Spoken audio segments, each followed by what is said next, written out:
If I've calculated it correctly, then as we open up chapter 4 of Judges, we're about 160 some years into the life of the people of Israel in the land after the death of Joshua.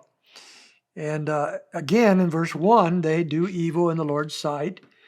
And after Ehud had died, Ehud was the second judge. And again, he sells them into oppression, to captivity, to the king of Canaan. And he had a commander, an army general. His name was Sisera, verse 2. So that is where the story gets very interesting. The sons of Israel, verse 3, once again cry out to the Lord. And he had oppressed the sons of Israel severely for 20 years. So they've been under it for a long time. Finally cry out to the Lord. And at this time, Deborah, who is a prophetess, verse 4, is judging Israel at the time. Now, this is very interesting. It seems like as we get to the next chapter, Shamgar is also judging. But Deborah is the only woman judge in Israel throughout the book. And what is even more interesting is the question of why. And we probably don't get the answer to that until we come all the way back to Isaiah chapter 3, verse 12. If you read that chapter, you'll find that it speaks of women ruling over the people as a indictment on their spiritual condition and as a judgment of God upon them.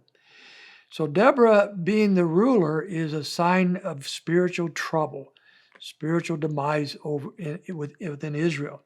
That doesn't mean that Deborah was a bad person by any means. Deborah was a prophetess. She seems to be a godly woman.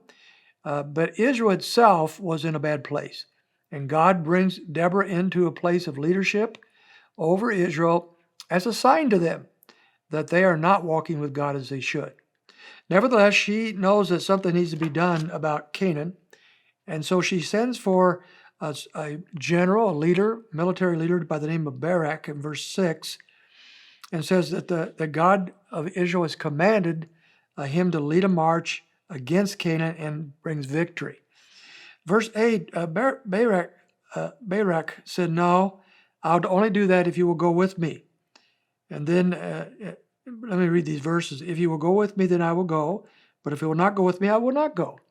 So Barak wants to deliver the people, but he doesn't want to go without Deborah. Now, Deborah obviously is not a military leader, but she is a spiritual leader. And he sees her, hopefully in all the right ways, as being someone that the Lord is blessing, someone the Lord is using, and he sees her as a help in this endeavor, and someone perhaps the people of Israel would follow because of her position. Well, she agrees to go, but she says in verse 9 that Sisera, the general of the Canaanites, will be delivered into a hand of a woman, and therefore the glory will go to a woman and not to Barak. Now, Barak wasn't too bothered by that, apparently, and probably thought she was talking about herself, that the glory would go to Deborah. Well, as the story unfolds, it doesn't go to Deborah. It goes to a housewife we haven't met yet. But nevertheless, as we follow on in the story, Barak gets the people. He goes and he chases down Sisera and his army and all of his chariots and wins a great victory.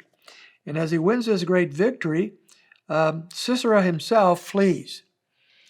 He is trying to get away, and he looks like he's going to make it. He came to the tent at the foot of a certain group of people, and there was Jael, verse 17, the wife of Heber, and they seem to be on fairly friendly terms, the two groups, and so she offers to hide Sisera.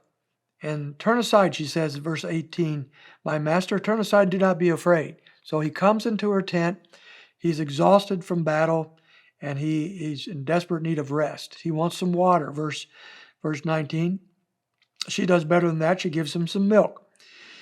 Having drank the milk and laid down, she covered him up, and he now is going to take a nap. He feels secure in the tent.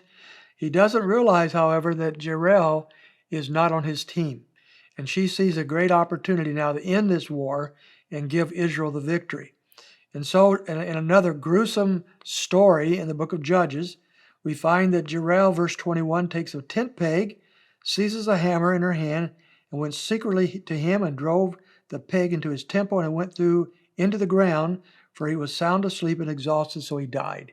So Jezreel kills him in a very gruesome way that we would say, wow, what kind of woman is this? Then we come to chapter 5, and they sing a song about her. Who writes songs about that kind of behavior? But it's a song about her largely. Gets down to verse 24, most blessed of women is Jezreel. Even though she did a very gruesome thing, that she did that which needed to be done to stop this war and kill the enemy of Israel. We see what kind of people they are here in verses 28 on down. We find his mother, Sisera's mother, is wondering, why hasn't he come home? And in verse 30, her maidens say, look, maybe he's got 2 maidens for every warrior. He has spoils of the war. In other words, he's going to plunder the people and he's going to rape the women. Joy, joy, what a wonderful guy. He'll be home soon. That shows the depravity of not only the men of Canaan, but of the women as well. These were evil people, and the people of Israel needed to separate from them. Victory needed to be had, and Jezreel brought that victory on this day.